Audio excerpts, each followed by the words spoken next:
Good evening, little ones, and tonight we shall be reading Golden Books, Disney's The Hunchback of Notre Dame.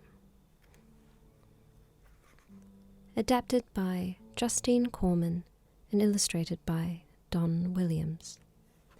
Once upon a time, in the city of Paris, a young man lived in the bell tower of Notre Dame Cathedral. He was strong enough to ring the giant church bells, but he was also so gentle he could hold a young bird in his hand. His only friends were 3 gargoyles. They didn't mind his misshapen features that had led his cruel master to give him the name Quasimodo, meaning half-formed. Quasimodo knew nothing of the world below, except what his master, Judge Frollo, told him. Frollo was a mean man who hated everyone, especially the gypsies. He had even taught Quasimodo to think of himself as a monster. Quasimodo longed to see the world, but Frollo wouldn't let him leave the bell tower. "Out there, people will hate you for being a monster," the cruel judge told him.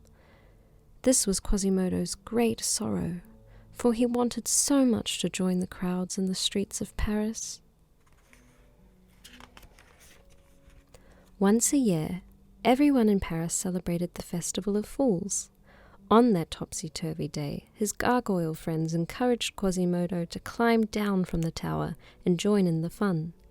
During the Festival of Fools, many people wore masks, so no one paid any attention to Quasimodo's looks. At the festival, Quasimodo saw a gypsy dancer named Esmeralda.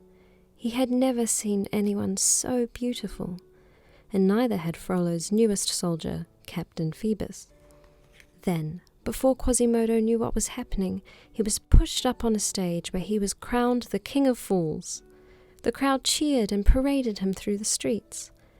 They brought Quasimodo to a platform in front of the cathedral. Suddenly, some soldiers began to make fun of him. "He's hideous! A monster!" they jeered, just as Frollo had warned they would.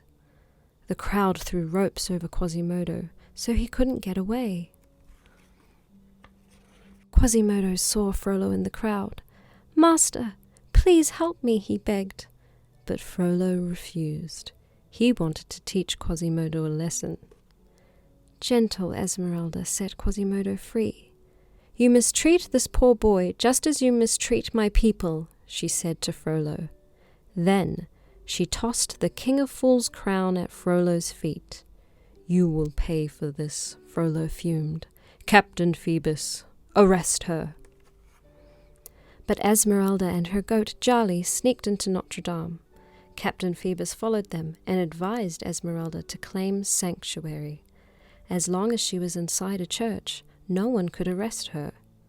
"Set 1 foot outside these walls, and you're my prisoner," Frollo declared. Quasimodo was confused.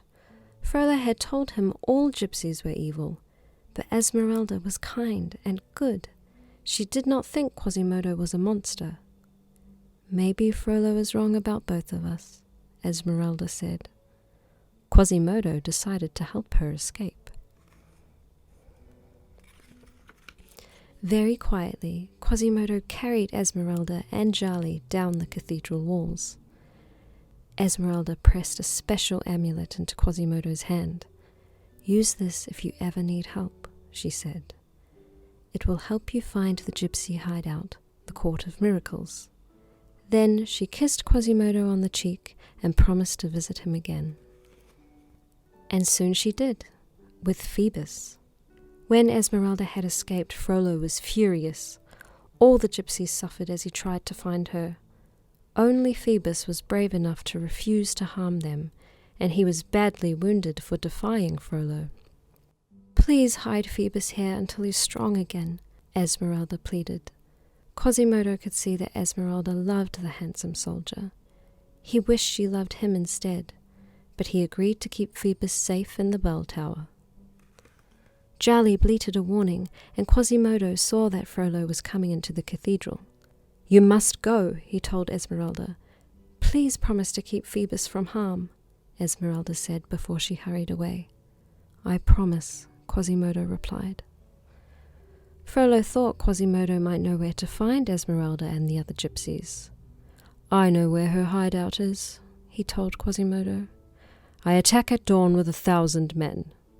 But it was a trick. Quasimodo and Phoebus rushed to warn the gypsies. Using Esmeralda's amulet, they found the Court of Miracles. But Frollo's men had been secretly following them.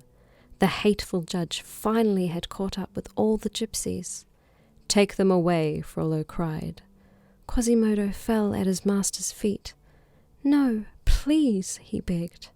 But Frollo's heart was as hard as the stones of Notre Dame.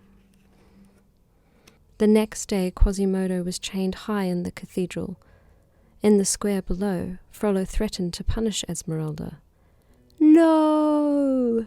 Quasimodo cried.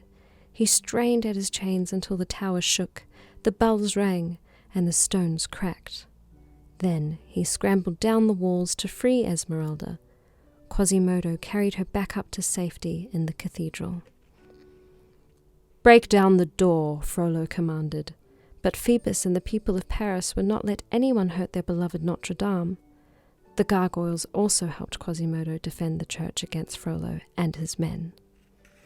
At long last, Frollo's evil reign had ended. Quasimodo heard the crowd cheer. "Hip, hip, hooray for Quasimodo!" Finally, he understood that he wasn't a monster at all. To the people of Paris, Quasimodo was a great hero. The end. Good night, little ones. Sleep tight.